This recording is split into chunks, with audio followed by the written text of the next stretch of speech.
120 कोटींचा घोटाळा उघड करणाऱ्या पत्रकाराची हत्या। मृतदेह सेप्टिक टँकमध्ये टाकून केलं फ्लोरिंग। छत्तीसगडमधील बिजापूर जिल्ह्यामध्ये एका पत्रकाराची हत्या करण्यात आल्याची धक्कादायक घटना समोर आली। 3 दिवसांपासून बेपत्ता होता। एका कंत्राटदाराच्या आवारातील सेप्टिक टँकमधून पोलिसांनी पत्रकाराचा मृतदेह बाहेर काढला। धक्कादायक बाब म्हणजे मृत्यू झालेल्या पत्रकारानं बस्तरमधील 120 कोटी रुपयांच्या रस्ते बांधकाम प्रकल्पातील कथित घोटाळा समोर आणला होता। हा घोटाळा समोर आल्यानंतर सरकारनं कंत्राटदाराच्या कारभाराची चौकशी सुरू केली होती। त्यानंतर बेपत्ता झालेल्या पत्रकाराचा मृतदेह सापडला।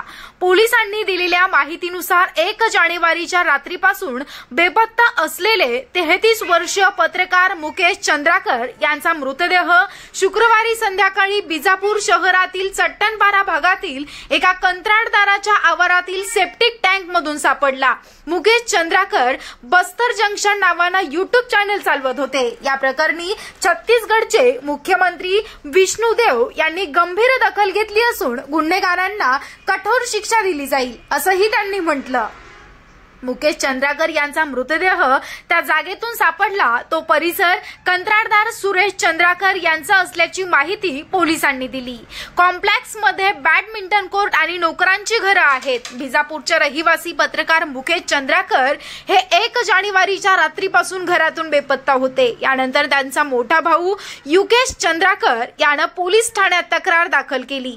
मुकेश चंद्राकर बेपत्ता झाल्याची माहिती मिळताच पोलिसांनी त्यांचा शोध सुरू केला आणि सुरेश यांच्या मोबाईल क्रमांकाच्या लोकेशनच्या आधारे मुकेश चंद्राकर कंत्राटदाराच्या आवारात असल्याची माहिती मिळाली।